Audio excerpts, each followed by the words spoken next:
Vocês pediram e tá na mão um vídeo fresquinho aí sobre a Azul, muitas informações importantes. O LED azul já está aqui na parede, sem mais enrolação, vamos falar aqui da nossa Azul e hoje tem bastante coisa para falar. Vamos começar aqui pela linha do tempo para o segundo trimestre de 2025 da Azul, então vou fazer aqui um compilado de informações que vão entrar para o próximo balanço da Azul, muita coisa importante aqui, e para facilitar o nosso entendimento, preparei aqui a timeline, a linha do tempo aí dos eventos que aconteceram após o final do primeiro trimestre. Preparei aqui informações que foram surgindo ao longo desses meses até o final aí de junho. Nós estamos hoje na gravação desse vídeo em 19 de junho de 2025. E com isso a gente pode meio que imaginar o que pode sair aí no segundo trimestre de 2025. Sem mais enrolação, vamos começar falando como é que estava o dólar no primeiro trimestre de 2025. Ele fechou numa média aí em R$ 5,84. E no final dessa planilha vai ter a comparação com a média do dólar nos últimos 3 meses, agora do segundo trimestre, para a gente fazer uma comparação. Então, o dólar é muito importante para os resultados da Azul. E nós tínhamos aí no primeiro trimestre a média de R$ 5,84. Já em 1º de abril, nós tivemos uma notícia muito importante sobre o querosene de aviação. E por que o querosene de aviação é tão importante para a Azul? Por causa disso aqui, ó, o QAV, ele representa de 40% a 60% o custo de uma passagem. Meu amigo, para você ter noção do impacto que isso aqui tem na receita, no balanço de uma empresa, de uma companhia aérea. Então a média geralmente é 40%, só de você estar pagando a passagem aí R$ 1.000, 40% é só para pagar o combustível daquela aeronave. E em locais que tem menos demanda por voos, esse custo chega a 60%, que é na parte da região amazônica. Então você imagina, você vai pagar R$ 1.000, 600, é só o querosene, é só o combustível. Nós não estamos botando tripulação, nós não estamos colocando o funcionamento, o custo do funcionamento daquele aeroporto, a parte da estrutura dos aviões, a tripulação. Então perceba que aqui é uma coisa que dói muito no bolso, não só no seu, mas da empresa também. Às vezes a gente questiona, poxa, por que está tão cara a passagem aérea? É porque a gente tem um querosene de aviação aí muito caro. E em 1º de abril nós tivemos a notícia de que a Petrobras anunciou aí a redução de 7,9% no preço do querosene de aviação, o QAV, a partir dessa terça-feira, dia 1º de abril, tá? O que representa uma diminuição de R$ 0,31 por litro. Isso aqui, quando colocar verdinho assim, é porque é benéfico não só para a Azul, mas para o seu bolso também, né, que viaja de avião. Em 23 de abril, nós tivemos aí o follow-on, né, o encerramento do follow-on, da subscrição da Azul, e ela recolheu um montante de 1,6 bilhão de reais, que não entrou, obviamente, no primeiro balanço, né, do primeiro trimestre, porque só foi finalizado aí em 23 de abril, então deve entrar para o próximo balanço aí esse montante de 1,6 bi. Continuando a nossa timeline, aqui em 28 de abril, nós tivemos aí a injeção de capital de 270 milhões de dólares de credores para eliminar 35% das dívidas relacionadas às notas com vencimento em 2029 e 2030. Ou seja, outras pessoas, outros credores emprestaram esse dinheiro para a Azul e em troca disso eles pediram que ações. Então você me dá, eu quero participação na sua empresa e eu vou pagar alguma das suas dívidas aqui. Você pode ver isso aqui de diversas maneiras diferentes. Você pode achar ruim, falar, poxa, estou ficando diluído, ou você pode ver da forma da ótica, né, com que eu olho, que é o quê? Beleza, a gente vai ter mais diluição, mas a gente vai ter uma empresa menos endividada e não é pouco, tá? 270 milhões aí de dólares para a Azul diminuir um pouco as suas dívidas aí dessas notas de 2029 e 2030, que são as maiores dívidas aí que ela tem de médio e longo prazo. Em 30 de abril, nós tivemos aí 600 milhões em financiamento adicional, referente à conversão de dívida, onde 35% das notas com vencimento em 2029 e 2030 foram convertidas em ações preferenciais. Mais uma vez, injeção de capital, tá? 600 milhões em financiamento e ela converte isso em ações. Novamente, me dê dinheiro que eu te dou minhas ações. É melhor do que pegar com o banco, né? Porque aqui o credor, gostando ou não, ele vai se tornar sócio da empresa, ele vai ter que fazer essa empresa dar certo, gostando ele ou não. Em 1º de maio nós tivemos uma notícia negativa, mas que não é de todo mal, tá? Onde a Petrobras anunciou um aumento aí de venda de querosene de aviação em 0,3%. Tudo bem, a gente teve uma redução de 7,9%, se eu não me engano, em abril, então aqui ela aumenta um pouquinho em 0,3%. Negativo, mas não de todo mal. Em 1º de junho, nós temos aqui um anúncio da Petrobras, onde ela reduziu em 7,9% mais uma vez, tá? O preço da querosene de aviação em 1º de junho. Então, mais uma notícia positiva para o seu bolso e para o bolso da Azul. Novamente, 7,9% de redução no querosene de aviação. Em 16 de junho, através de um documento que foi protocolado em 13 de junho, a empresa detalhou a conclusão de diversos contratos de leasing. Leasing são os aluguéis, tá? De aeronaves e motores, com a devolução efetiva marcada entre 28 e 17 de junho. Então, entre 28 e 17 de junho, aí, ela foi devolvendo motores e aeronaves. E ao todo, a Azul está devolvendo pelo menos 17 aeronaves, até a última informação, acho que foi da semana passada, a última atualização, onde a Azul informou que está devolvendo mais aeronaves, totalizando aí 17 aeronaves devolvidas aí até o final desse trimestre. Até o momento, podem ter novas informações até o final desse trimestre, mas o que a gente tem de concreto até agora é essa intenção de 17 aeronaves. E por que isso é muito importante, pessoal? Porque reduz diretamente outros custos. A Azul, se eu não me engano, terminou o primeiro trimestre com quase 190 aeronaves, então ela já está devolvendo aí pelo menos 17 aeronaves até o final desse segundo trimestre. Isso aqui impacta muito, porque se você tem menos aeronave rodando, você tem menos malha aérea que você está cobrindo, certo? Se você tem menos malha cobrindo, porque qual que era a ideia da Azul? Poxa, eu quero ter, e ela tem, né, a maior malha aérea do Brasil.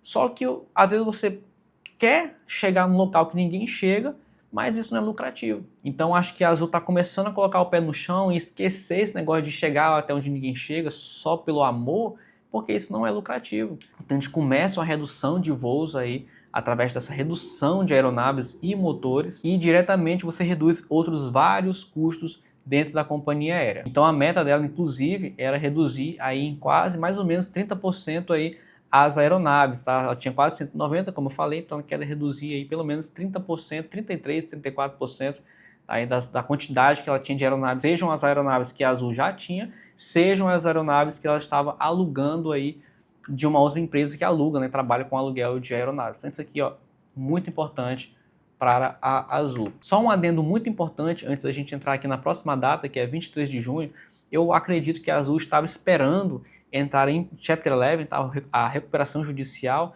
para poder justificar de uma forma mais leve a redução desses voos. Porque você imagina, você está lá com a passagem comprada nesses destinos aí que a Azul cancelou vários destinos, né, e a empresa do nada cancela, né? E aí? Então acho que ela estava esperando essa recuperação judicial para poder de fato anunciar essas reduções de voos, reduções de aeronaves, para poder ficar uma coisa mais light, para poder justificar, né? Tipo, beleza, eu estou cancelando o voo aqui, mas não é porque eu quero não, porque eu estou em recuperação judicial agora, preciso colocar os pés no chão, né? Então acredito que a Azul estava esperando sair esse Chapter 11, efetivar esse Chapter 11 para poder fazer alguns anúncios aí que ela não queria falar antes desse anúncio, né? Em 23 de junho, então, continuando aqui, ela pode receber, isso aqui é uma projeção da própria Azul, receber 90 milhões de euros, cerca de 513 milhões de reais, da portuguesa TAP, até o dia 23 de junho. O valor é referente ao empréstimo feito à Azul à TAP, olha só, né? A Azul emprestando dinheiro, tá? Mas isso aqui foi em 2016. Com o vencimento original em março de 2026, segundo o colunista, onde eu peguei essa notícia, houve aprovação para antecipação do pagamento. Então podemos ter mais um recurso aí entrando no balanço da Azul para o próximo trimestre, que seria o segundo trimestre de 2025. Aqui em 25 de junho, uma coisa muito interessante, olha só, primeira parcela do financiamento DIP, ela vai receber sua primeira parcela desse financiamento, que é um financiamento que não é aqui do Brasil, tá? É lá nos Estados Unidos, onde a empresa entrou com o processo de Chapter 11. Então é um tipo de financiamento que existe para empresas que entram em Chapter 11 lá fora. Então ela já vai receber essa primeira parcela, totalizando aí 1,4 bilhão de reais, aí, 250 milhões de dólares, tá?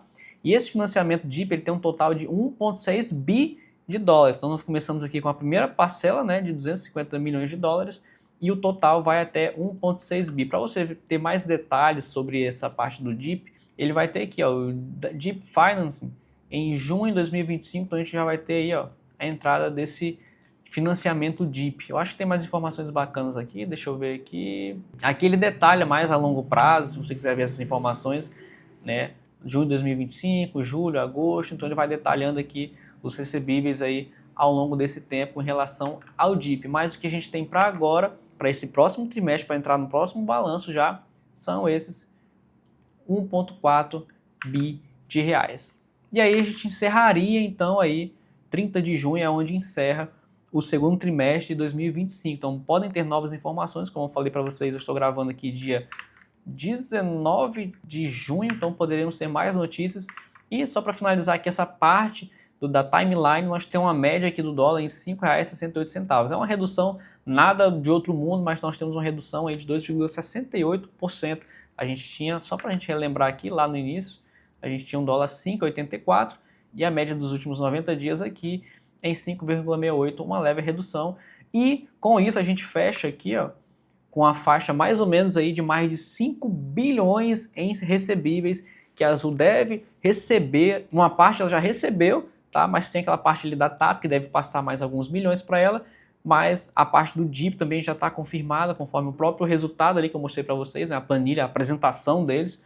Então juntando tudo isso, juntando para baixo, eu somei para baixo, nós temos aí mais de 5 bilhões aí em recebíveis para o próximo trimestre. Aí a gente encerra a primeira parte do vídeo, que é a timeline que a gente espera aí para o próximo do segundo trimestre de 2025. Claro que tem as dívidas corroendo ainda, tá? Isso aqui é o que a gente vai receber, mas ainda tem os nossos gastos, né? Só para a gente relembrar, quem não viu esse vídeo, pessoal, fiz um vídeo comparando aí a Gol, fiz uma outra timeline, mas da parte das dívidas. Vou deixar esse link na descrição e no final desse vídeo vou deixar um card para você dar uma acompanhada lá, caso você não tenha acompanhado. E no final dessa planilha desse outro vídeo, eu elaborei isso aqui, ó, que é a dívida para 2025, a gente tinha até o momento de 450 milhões, tá, de reais. 2026, 1,2 bi, só para a gente relembrar. 2027, tranquilo, né, 218 milhões. E aí o negócio pega aqui, ó, 2028 para frente, né, então ela já deu uma reduzida aqui, lembra? Que eu falei lá no início da timeline, onde eu falo que ela pegou uns recebíveis aí de outros credores para abater essa dívida aqui, trocar por ações. Então ela está focando muito nessa parte aqui, ó, de 2028 para frente, só para a gente relembrar aí da onde que a Azul estava no que tange as dívidas, beleza? Vamos passar agora para a próxima parte do vídeo, que são sobre os belos aluguéis, né? Fiz um vídeo sobre aluguéis aqui no canal, ainda teve gente achando positivo, mas tá tudo bem. Novamente, vou deixar o link na descrição para você acompanhar lá sobre por que eu sou contra o aluguel, não só o aluguel, mas a venda descoberta, porque quando você aluga para alguém, o cara não está alugando para você ganhar dinheiro, não, ele está alugando para ele ganhar dinheiro e você pegar um trocadinho. Então eles alugam as suas ações, vendem a descoberto, descem a cotação e te dão um trocadinho com isso aí. Mas vamos ver como é que são os aluguéis aqui da Azul. Aqui é da data 16/6, tá? Vou pegar segunda, terça e quarta. Então nós tivemos uma média aí, ó, de taxa de remuneração 50%, 45%, beleza, deu uma redução boa aí comparado aos dias anteriores. Nós já chegamos a ter mais de 200% aí de taxa de remuneração. Em Azul nós estamos hoje em 50%, hoje não, né? Dia 16. Então vou botar aqui dia 17 só para a gente ter uma noção. Aqui nós já caímos aí para a faixa de 40%, né? As maiores quantidades, né, de ações alugadas. Então esse cara aqui alugou quase 1 milhão de ações aí com a taxa de remuneração a 40%. E no dia 18, que foi ontem, quarta-feira, nós tivemos aí uma faixa aí de 38%, 40%, 43% aí de taxa de remuneração de aluguéis. Não somente isso, aqui no site do Traders Club tem aqui as ações mais alugadas da bolsa, Minerva em primeiro, olha só, que loucura, né? E a gente já tem um alívio, né? A Azul estava acho que em terceiro lugar, ou era em segundo lugar das ações mais alugadas da bolsa, agora ela está aqui, ó, em 11º, tá com quantos por cento alugado? Deixa eu pegar aqui só para a gente não se perder. Pronto, está aqui.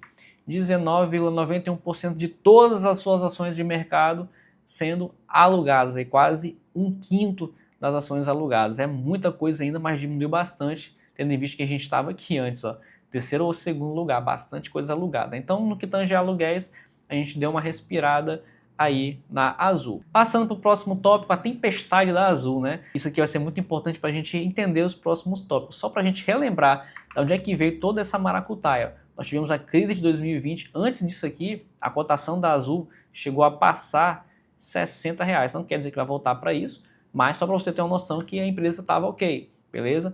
Nós tínhamos aí uma ação a R$60. E aí, com a crise de 2020, para ela poder manter operacional, né, para não ter que demitir pessoas, e ter que manter as suas obrigações financeiras em dia, ela teve que contratar o quê? Dívida. E uma boa parte dessa dívida em dólar. E o que aconteceu com o dólar? Em alta. Não somente isso, o Brent em alta, né? O querosene de aviação vai junto. E aí a gente tem aquela coisa feia, meu amigo, que é o que? Custo em dólar, receita em real.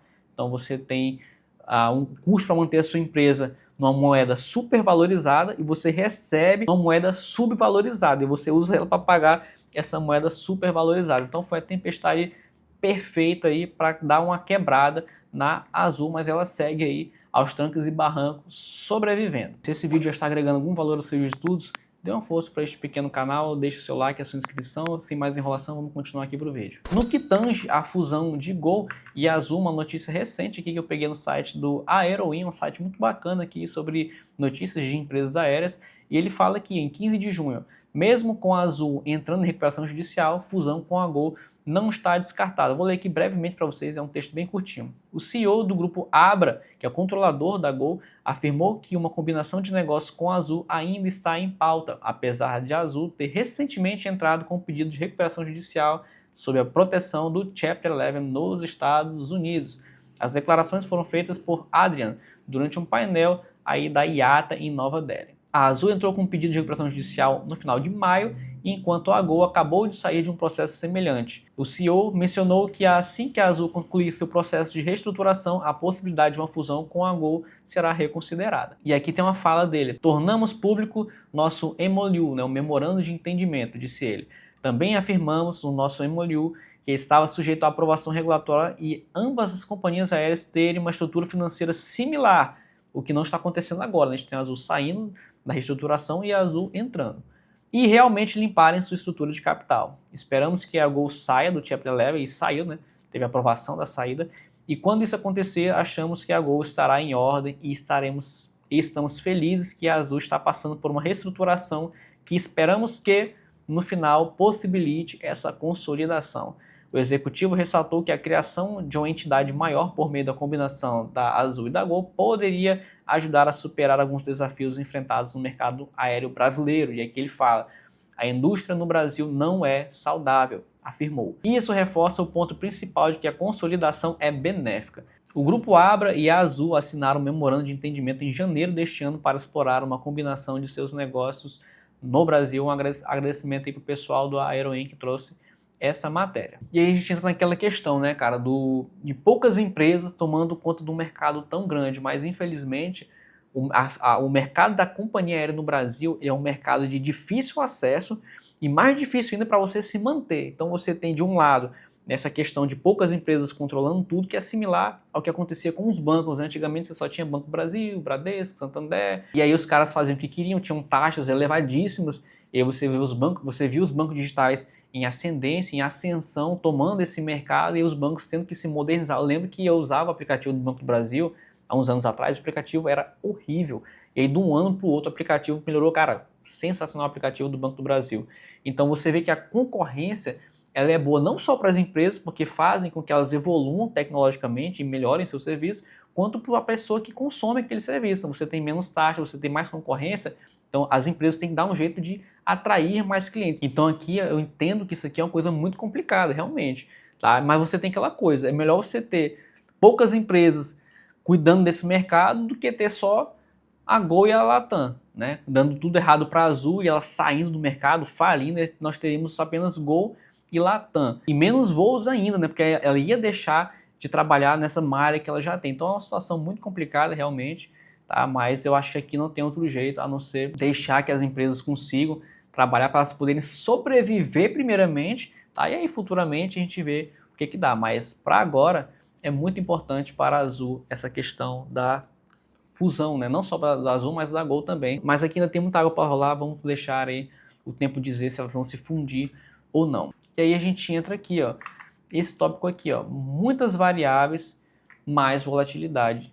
Ou seja, quanto mais variáveis você tem em cima de uma operação, eu acredito que mais volátil é essa empresa, ou a cotação dessa empresa, na verdade, né? Porque no caso da Azul, a companhia aérea, ela é muito complexa. A operação de uma companhia aérea, ela é muito complexa, desde da ponta da linha né, ou de você capacitar o trabalhador, não é nada, não é um curso de 1, 2 meses que você começa a trabalhar na companhia aérea. Então, para você formar uma tripulação são meses, são anos. Então, você vê que não só essa parte, nós temos a parte de manutenção aérea, você vê a capacitação técnica dessas pessoas, a parte de segurança.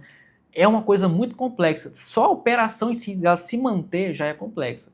E aí, não somente isso, nós temos influência de dólar, nós temos influência do Brent, do petróleo, nós temos influência da macroeconomia no país que influencia muito, tá? Nós temos a nossa taxa Selic agora foi para 15%, então a empresa está assim, ó, para onde que eu corro, né? Para onde que eu vou agora? E aí, quanto mais variáveis você tem, mais confuso fica o mercado, mais volátil fica esse mercado. Então acho que é um momento que a gente está atualmente de confusão aí com a Azul. Acho que a gente está naquela questão, é 8 ou 80, né? Ou vai dar certo, ou vai quebrar. Ou você vai ganhar dinheiro, ou você vai perder tudo.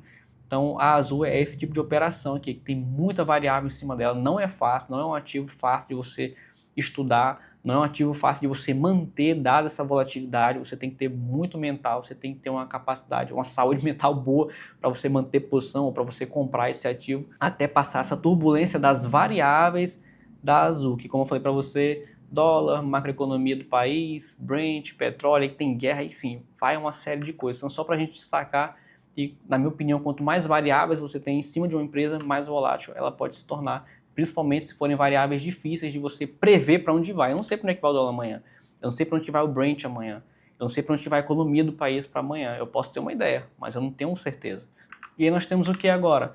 Uma análise, um copo meio cheio ou um copo meio vazio, tá? O mercado ele é feito de narrativas. Só para eu deixar mais didática essa parte das narrativas, eu vou te dar um exemplo que está mais fresquinho agora, que é o do Banco do Brasil e do Bradesco. Eu lembro que anos atrás, quando esse governo que está hoje ganhou, a narrativa que venceu naquela época era que o Banco do Brasil e as estatais no geral iam quebrar.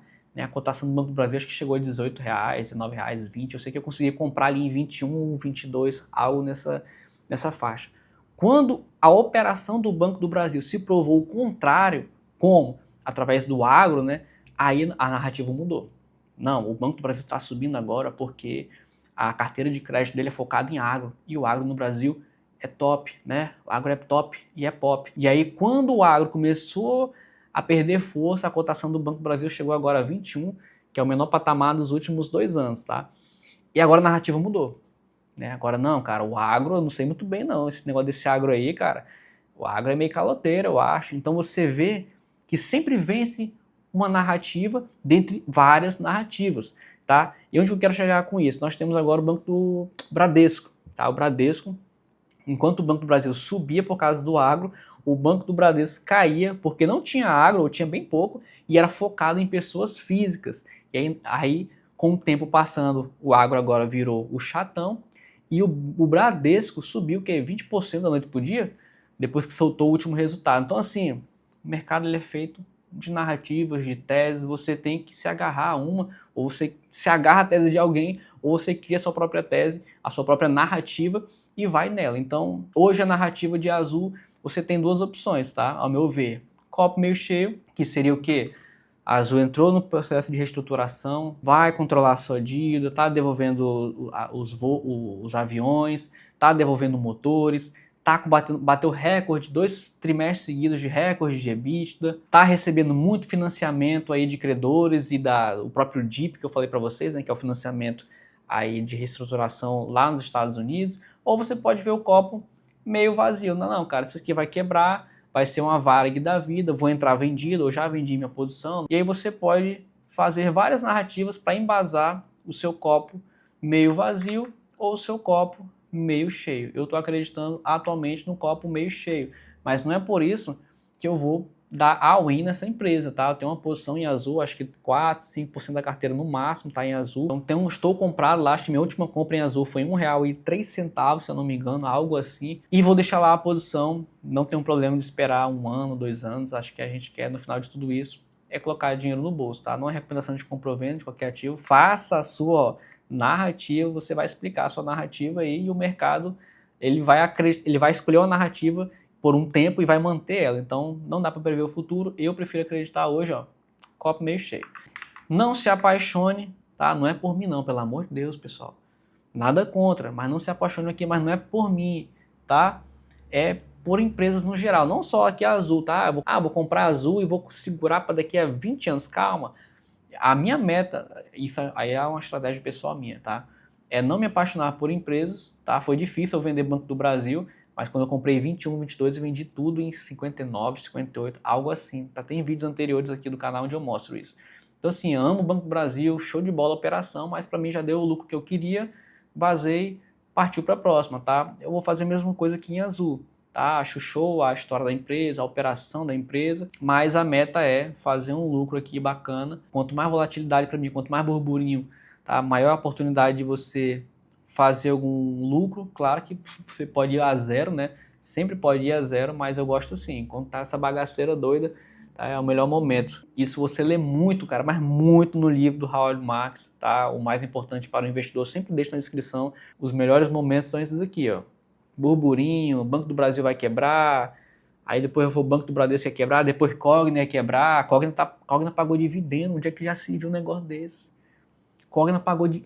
Aonde que você ia imaginar 2 anos atrás, uma empresa que, a narrativa que venceu naquela época, que a empresa ia quebrar, e a cotação chegou abaixo de R$ 1, que ela ia quebrar, agora está em quase R$ 3, pagando dividendos, pelo amor de Deus. Então, assim, a minha meta é sempre essa, tá? Fazer um dinheiro nas empresas que o mercado gosta de dar o show à parte, né? Ambipar também, nossa senhora. Mas enfim, não é o tópico desse vídeo. Para finalizar, a Azul faz parte do Brasil, óbvio, né? Apesar de que não saíram mais notícias, tá? Sobre financiamentos por parte do Brasil, a Azul, tá? Que nós tínhamos, vai ter 1,6 bilhão aí para a Azul e vai ter mais tantos bilhões aí para ajudar. Não se falou mais nisso. Eu acredito que não é de interesse do governo deixar uma empresa dessa ir para o buraco. A gente tem muita geração de emprego, a gente tem a estrutura do país em xeque, porque você tem uma empresa que tem a maior malha aérea do país falindo, quebrando. Eu acredito que aí, meu amigo, nós vamos voltar a andar de jegue. É um reflexo da estrutura, tá, do país, que eu acredito que vai melhorar aí lá para 2026, 2027, a gente possa ter melhorias relevantes aí na economia e na estrutura, tá, do país. E é muito triste quando você vê grandes empresas passando por isso. A gente teve o caso recente da Americanas, tá? Não tinha posição em Americanas, não tenho, né, posição em Americanas, só que é triste você ver uma empresa gigante, tá? No caso da Americanas tinha um esqueleto no armário ali, meio que uma fraude contábil, né? E aí você vê uma empresa daquele tamanho quebrando, desacelera, tá, questões econômicas nos municípios que tinham Americanas, quebra a operação daquele município, você deixa de gerar emprego, de gerar renda, tá, seja através de impostos, seja através das pessoas que compravam lá, você deixa de gerar renda, de gerar a economia ali naqueles municípios. Então é uma coisa que geralmente é triste para o país e para as famílias, né, que fazem parte daquela, não só as famílias que fazem parte da empresa, né, mas o contexto no qual aquela empresa está inserida. E a Azul, e aqui você tem um exemplo de uma empresa, uma companhia aérea, né, que é uma das maiores do país em malha aérea, e você imagina uma empresa dessa aqui deixando de operar, para onde é que nós iríamos, né? Eu não acredito nisso, e é por isso que eu sigo comprado aí. Talvez você vai esperar 1 ano para fazer algum lucro, talvez 2, talvez 3. Aqui vai até onde sua paciência vai. E dessa forma eu encerro esse vídeo. Vou deixar um card aqui desse lado do último vídeo que eu fiz sobre a Azul. Se você não acompanhou, se você caiu de paraquedas aqui nesse vídeo, acompanhe esse vídeo aqui. Eu tenho certeza que vai ter muita informação relevante para você que ficou até aqui. Minha gratidão, um abraço para você e sucesso aí nos seus investimentos.